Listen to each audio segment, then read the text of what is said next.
try explain. Tell me no why you're none fear stress my brain. Me hex them still a text and still a try fi explain. See me on the right, girl. Better take the left lane. Hex a try hex. Go on. Welcome back to the channel, people. This is your boy Rome. You guys are watching the 4th official. Be sure to drop a like on the video. Subscribe to the channel somewhere down there. It's the morning after the first week of the Premier League back. I don't know about you, but I had a great weekend. The Premier League was back. There were some great games on this weekend. Shoot, where do we begin? Chelsea, West Brom, bro. Chelsea and West Brom. A lot of people are talking, a lot of people are saying that Tuchel's football has been, found out. I don't think it's a case of Tuchel being found out. So a few things that happened in that game that caused the result to go the way it did. And one of the few things that Chelsea were very sloppy in possession. They were very sloppy in possession. The few yellow cards that Thiago Silva picked up were because of them losing possession or being very sloppy with the ball.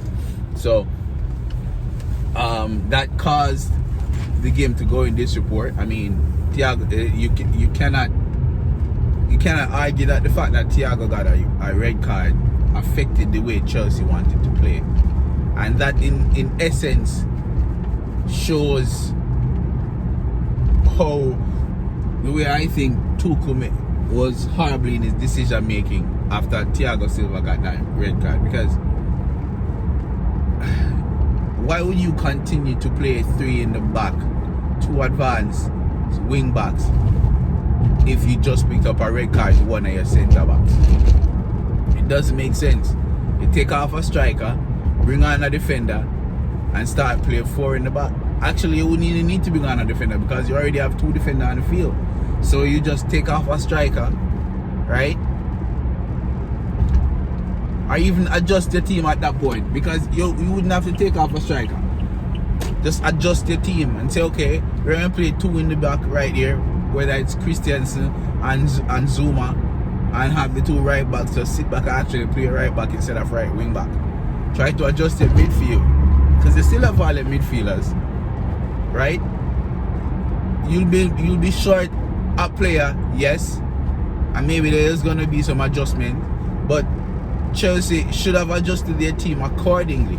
They didn't, and it was in the right thing. All after all it took for West Brom to do was just to execute. And I'm not going to take it away from West Brom. West Brom applied themselves well after Chelsea went down to 10 men, and they scored some sweet team goals. I'm not even going to lie.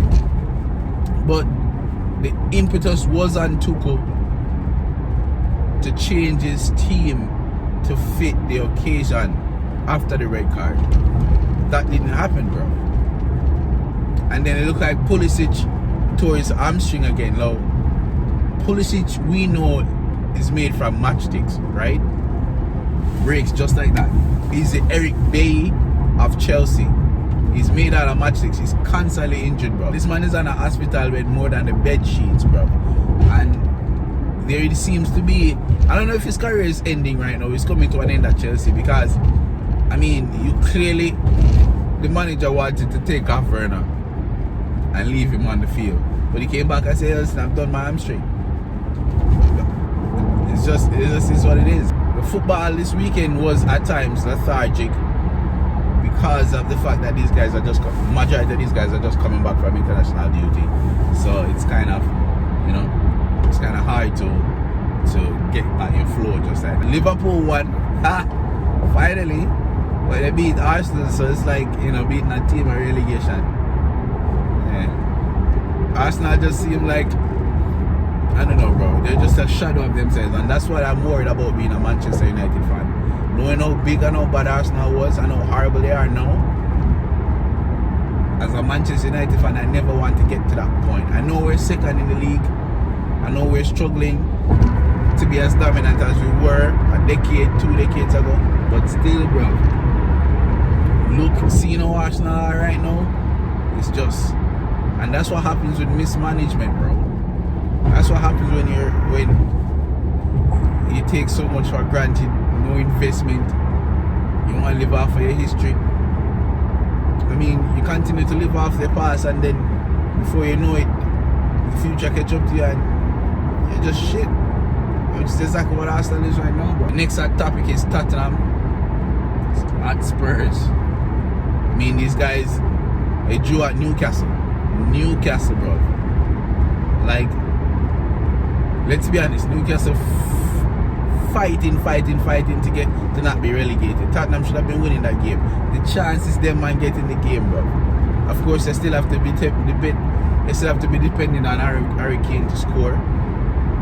Son came on and he was anonymous. They have Manchester United next week, which is gonna be interesting because Manchester United is coming back for revenge. The more I think about the team that Tottenham is playing, the more I spoke about this earlier. Remember when Tottenham was at top of the league and everybody was raving about Jose Mourinho, everybody was raving about Son and Kane and the connection that they've built, and I'm like, I don't know if these guys can keep this up, because it is Jose Mourinho and we know the type of pragmatic footballer Jose Mourinho plays. He's sit in front of the goal, let nothing by, not even oxygen, right?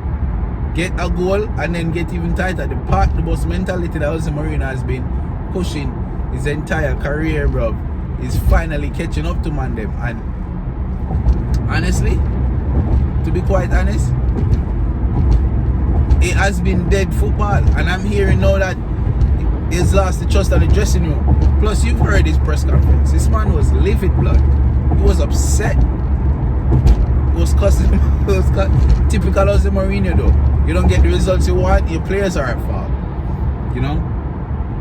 And if you don't have the trust of the dressing room, now in the next couple of games, that he's lost the dressing room, you're gonna start seeing the youngsters coming through. You're gonna start seeing the NM Baileys back on the bench.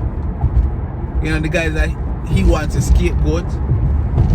He never liked Dele Ali in the first place, so I don't think Dele Ali will be having much game time soon. Just one of those things, bro. And then on to Manchester United.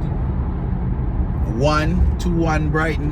However, a game that was supposed to be an easy game turned out to be one of those hard-fought, come back from behind type of wins, which in the moment it's exciting, but then obviously it's worrying for the next 8 games because we need to be on top of our shit. At least we're scoring goals and creating chances, but we need to be back on top of our shit.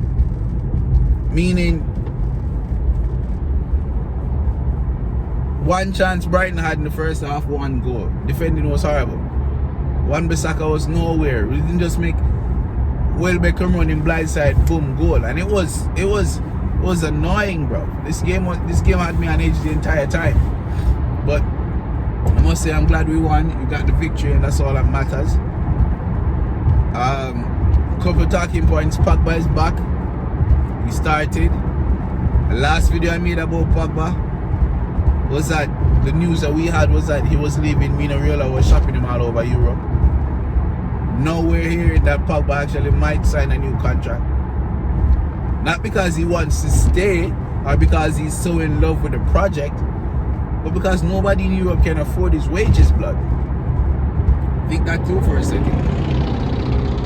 So Mino Raiola has been shopping him around trying to get a new team for him so that he can get a new signing on bonus. You understand? So that he can make the bread. Pogba wanted to leave. He's been asking for a new challenge. But nobody can afford his wages. Juventus has informed Mino Raiola that as much as we'd love to have him, we can't afford his wages. You know what I mean? And so we're back to the point where Manchester United are saying, bro, you need to sign a new contract, brother. I'm not gonna play you. Him not playing for a year, not gonna work out for him too well, how is it? So if this is true, then Pogba might sign a new contract, which means next season, at the beginning of next season, we won't be caught with our heads between our tails, bro, licking our own asses because of the fact that we didn't have a midfield. But we can start somewhere with a Pogba and Bruno midfield and work our way around that. So a Declan Rice, Ndidi, you know what I mean? Even Yves Basuma that we played against yesterday, He can hold his own in a as a defensive midfielder. Why can't we go for him, bro? You know? Basuma is a decent player, and he can get a goal in or two. Fred can't score for shit. We spoke about that already. So, I don't know. The only other thing we need to talk about is the David De Gea, Dean Henderson situation. Now, Dean Henderson started again last game. And there's no excuse this time that De Gea is just coming back from Spain. We know why Dean Henderson started. Is he Ole Gunnar's new number one? I think so. But I also think that this is all by design. What I mean by that is, David De Gea had to go to Spain to see his daughter being born. I don't know if this was a situation where they flew to Spain so that she could be a Spanish citizen, or it was the case that his wife or his girlfriend and child were already in Spain. Now, if the former is true, then he has his family in England with him, living in England, and he just wants to leave. If the latter is true, and they're actually living in Spain, I know we saw a picture of him and his daughter, maybe David De Gea wants to leave, you know? And him being such a long-serving servant of the club, being basically the only reason Manchester United is not relegated for the past 10, 15 years, then I guess my point would be, you know what? Hell, let him go. If he wants to leave, Manchester United is going to pay out the rest of his contract, and he'll be in Spain with his family. What he wants to do, let him go. I wouldn't be surprised if he's down to reassociate out of Villarreal playing next year, because I don't think it's I want to leave to make a big money move to go win the Champions League. Or I think David De Gea is a little bit more humbler than that. I think he's a family guy that just is missing his country and wants to go back to Spain. If that's the case, he's been a long-serving servant of the club. I don't see any issues with paying out his contract and having him go. Is Dean Henderson the answer? I would hope so. He's highly regarded. People are saying he's going to be the next England number one. He has competition in Nick Pope. He has so much competition in that perspective. Being in the English squad. Okay. Oh, and that might be another tip to it too. Maybe this is just an agreement with Manchester United, David De Gea, and Dean Henderson. Like, he needs to be playing in order to be named in the English squad. David De Gea is going to be in the Spanish squad regardless for the Euros. So we have to think about that as well. Maybe this was a situation where Manchester United are like, listen, David, Dean Henderson needs to be in between the sticks in order for him to make the English squad, because he has a lot more competition than David De Gea does. So we'll see, my guys. We'll see. Anyway, people, thank you guys so much for watching. Morning edition of Drive and Chat. This is your boy Rome. You guys are watching the 4th official. Make sure you drop a like on the video. Share this with your friends, please, so that everyone can see. We talk about the Premier League, Manchester United, football in general. Thank you guys so much for watching again. Bless up yourself. Manas.